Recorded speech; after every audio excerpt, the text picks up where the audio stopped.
Dhaka college ছাত্র দলের যুগ্ম সাধারণ সম্পাদক আলী ইমরান তিনি কি লিখছেন এখানে ক্যাপশন আছে, আপনাদেরকে ভিডিওটা আমরা এর ফাইলটা দিয়ে দিব। আমাদের একজন হচ্ছে তাকে তার কমেন্টটা হচ্ছে ব্যাপারটা এমন হয়ে গেল মিয়া খলিফা নিজেকে সত্যি দাবি করছে। তোমাকে আমি দিচ্ছি, দিব। তারপর হচ্ছে এটা আরেকজন তিনি বলছেন খাঁটি কর্মী নাকি, তার পরিচয় সহ এখানে আছে।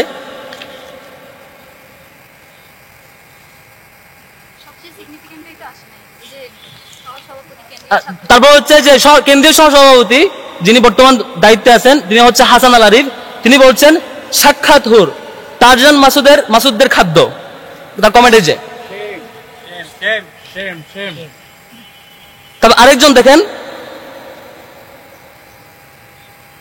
সেটা আমাকে মিন করে বলছে, আমি কথা বলতে পারি না, সেটা নিয়ে আমি নারীগুলো ইয়া করি। তারপর দেখেন আরেকজন হেমা চাকমা, তিনি একজন প্রার্থীও। আমাদের আরেকজন প্রার্থীর ব্যাপারে বাজে শব্দ চয়ন লিখছেন, গগ গগ গগ সাউন্ড এখানে লিখছেন তিনি, যেটি মিন করছেন আমাদের আরেকজন নারী শিক্ষার্থী যিনি আমাদের প্রার্থী, এর সাথে নির্লজ্জ ব্যাপার। তারপর দেখেন এখানে আরেকজন তিনি বলছেন আপু এরা আচ্ছা তুমি হিজাববিহীন জান্নাতি, তাই তুমি এদের জন্য এখন হালাল। এটা আমাদের নারী প্রার্থীকে উল্লেখ করে তিনি মেনশন করছেন। তারপর যে এখানে আছে প্রোফাইলে দেখেন তার যে আমাদের বিএনপি জাতীয় নেতৃবৃন্দের ছবি আছে। তবে আরেকজন তিনিও সেম, তিনি লিখছেন আমাদের নর্তকীর কাজ হচ্ছে বিভ্রান্তি ছড়ানো, সেক্সি শিলা দিনে কাটবেন না রাতে, মানে কমেন্ট করছে তিনি, তার ছবি সহ এখানে আছে, তিনিও সেই দলের নেতা। তারপর আসেন আরেকজন মানসুর আলম, আজকে অনেক ভালো ভালো বক্তৃতা দিয়েছেন, যিনি আজকে ছাত্র দলের নেত্রী, আজকে সেই ইস্যু করে খুব গরম গরম বক্তৃতা দিয়েছেন। তাদের এই যে 30টা কেস, ধর্ষণের কেস, 44টা যেগুলো সেগুলো ভুলে গেছেন, তিনি মন্তব্য করছেন আমাদের ছাত্রী বোনদের নিয়ে, সেবাদাসী পোস্টার গার্ল কমেন্ট করছেন। তারপর আরেকজন জুমাকে মেনশন করে বলছেন জুমা আপনি শিবিরের ছেলেগুলোর সামনে এভাবে মন মাতানো ড্যান্স দিয়ে ওদের আওলা জ্বালা করে দিবেন, ওরাও রক্তে মাংস করা মানুষ, ওদের অস্থির হইতে হয়, প্লিজ শিবিরকে উদাহরণ করার জন্য হলো জুমাকে ভোট দিন। মানে জুমাকে মেনশন করে উল্লেখ করছে, তাকে মেনশন করে পোস্ট করছে। আরেকজন দেখেন তিনি আমাদের আরেকজন প্রার্থীকে মেনশন করে বলছেন শিবিরের ব্যবসা বিষয়ক সম্পাদক, তিনিও সেই দলের আরেকজন।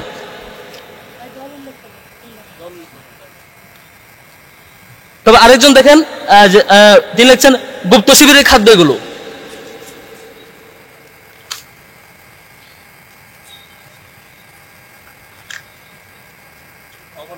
এখানে অসংখ্য আমার কাছে, মানে এখানে তো সবগুলো আনি নাই, 5 শতাধিক এরকম স্ক্রিনশট প্রিন্ট করা আছে, সবগুলোই মানে মুখে উচ্চারণ করার মতো ল্যাঙ্গুয়েজ না আর কি। একটা সংগঠনের তার সকাল বিকাল এবং ঢাকা বিশ্ববিদ্যালয়ে তারা আবার মিছিলের নেতৃত্ব দেয়, বক্তব্যের নেতৃত্ব দেয়, এমন সবগুলো আর কি।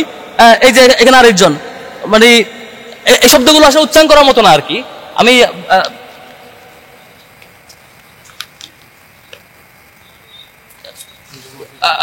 আমি জমাকে ফরওয়ার্ড করবো রিপোর্টে। তারপরে হচ্ছে আপনারা দেখে থাকবেন এই ধরনের টানা এরকম অব্যাহত স্লেট শামিং এর পরে শুধু এইটুকু না, আমাদের এই প্রার্থীকে নিয়ে এবং আরো কয়েকজন প্রার্থীকে নিয়ে সেই দলের নেতৃবৃন্দ বাজে ভিডিও তৈরি করে প্রচার করছে এবং সেই ছবিতে তার ফেস এড করে অশ্লীল ভিডিও এবং অশ্লীল ছবি তৈরি করে অব্যাহতভাবে প্রচার করছে এবং ইনবক্সে পাঠাচ্ছে যে তুমি যদি এটা না করো, ওইটা না করো, সরে না আসো, নির্বাচন করো, কন্টিনিউ করো, তাহলে এগুলো সামনে নিয়ে আসবো।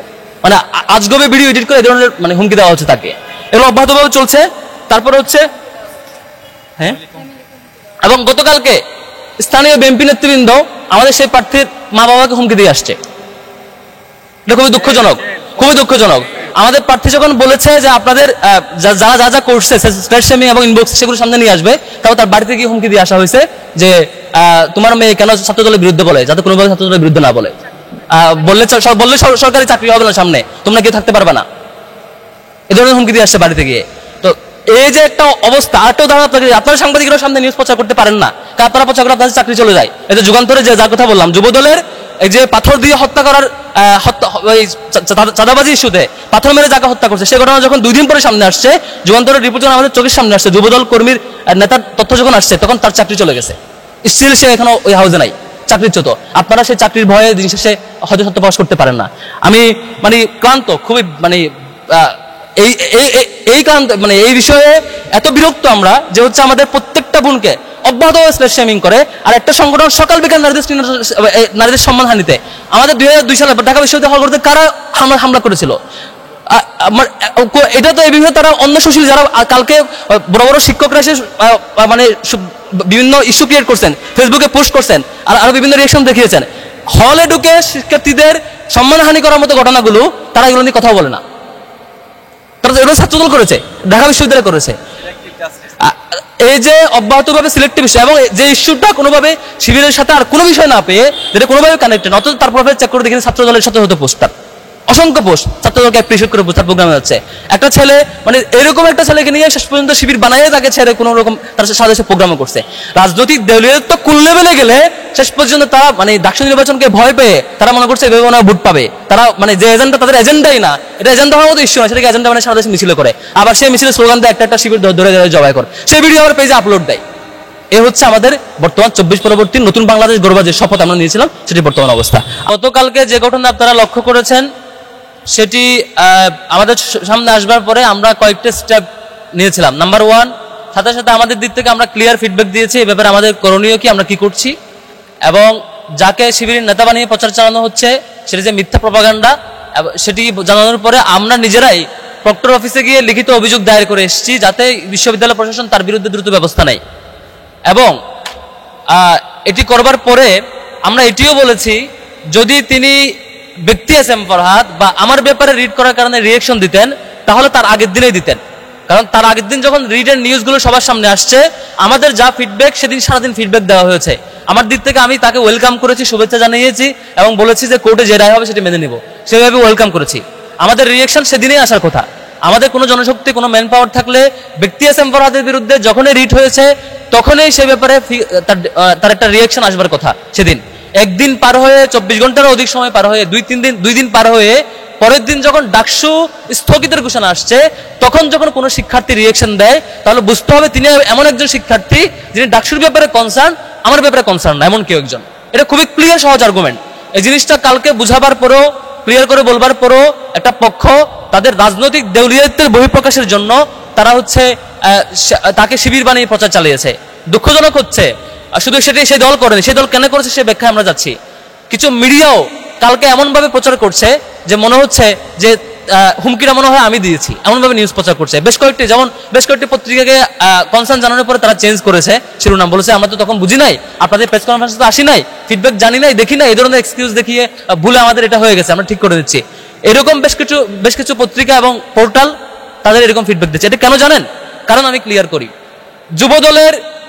যুবদলের একজন কর্তৃক চাঁদাবাজির কারণে এক ব্যবসায়ীকে মাথায় পাথর দিয়ে আঘাত করার একটা ঘটনা আপনারা দেখেছেন, সে মারাও গেছে এক পর্যায়ে, এবং সেই নিউজটি সামনে আসছে যুগান্তরের একজন রিপোর্টের ভিত্তিতে।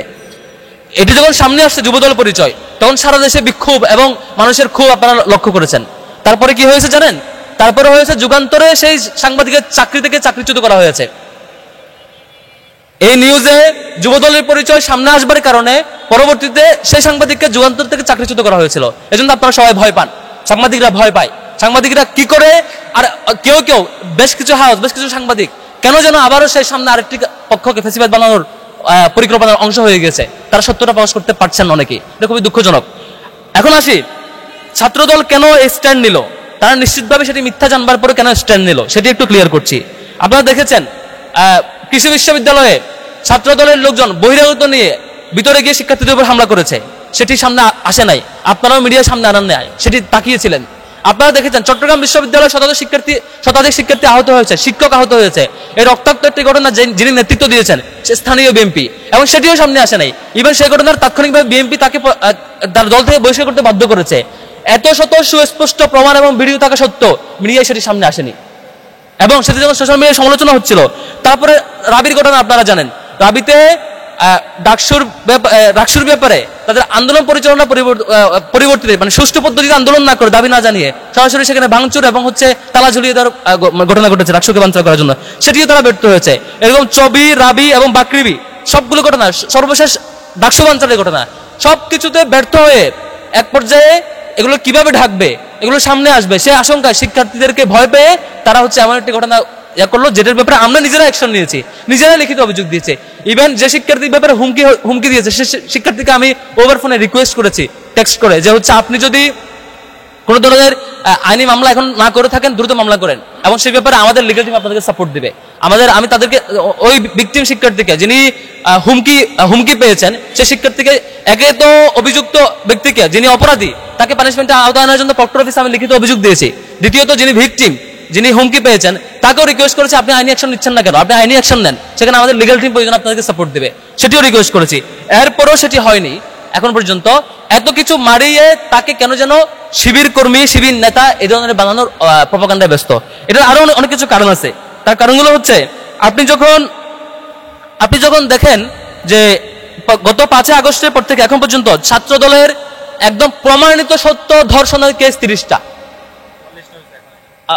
44টা, মানে গত মাস পর্যন্ত, গত 1 তারিখ পর্যন্ত, আমি এই মাসটা কাউন্ট করছি না, আমার হচ্ছে মানে আপডেট যেটা গত মাসে 1 তারিখ পর্যন্ত, এর আগে মাসে 1 তারিখ পর্যন্ত ছিল 30টা, যেগুলো একদম প্রমাণিত সত্য। এখন এই মাস সহ যোগ করলে 44টা হয়।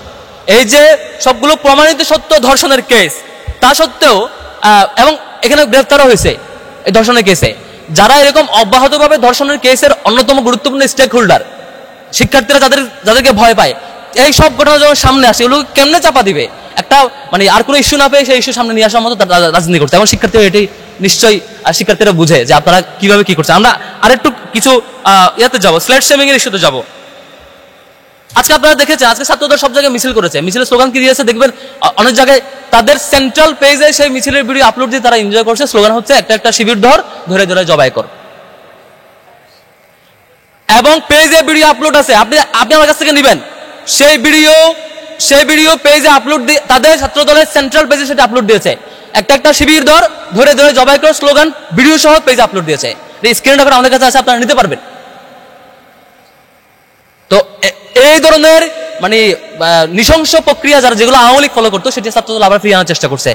ছাত্রলীগের যা বৈশিষ্ট্য ছিল, ধর্ষণের কেস, অন্তর্দ্বন্দ্বের কেস, কুন্দলের কেস, চাঁদাবাদের কেস, সবগুলো যখন এখন ঢাকতে পারছে না, 1 বছরের মধ্যে শিবিরকে নিয়ে কোনো এজেন্ডা পাচ্ছে না, এখন শুরু হচ্ছে দায় চাপানোর রাজনীতি। আপনারা দেখেন প্রকাশ্যে সংবাদ সম্মেলনে কেন্দ্রীয় সভাপতি সেক্রেটারিকে বলছে শিবিরের উপর দাঁড়িয়ে দাও, এটা তাদের পলিটিক্স।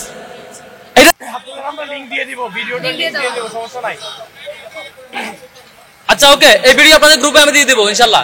হ্যাঁ, এই যে দেখালাম শিবিরের আস্তানা জ্বালিয়ে দাও, ভাঙিয়ে দাও, পুড়িয়ে দাও, জ্বালিয়ে দাও, এই ধরনের স্লোগান। আবার হচ্ছে একটা শিবির ধরে ধরে জবাই করে স্লোগানগুলো হয়েছে।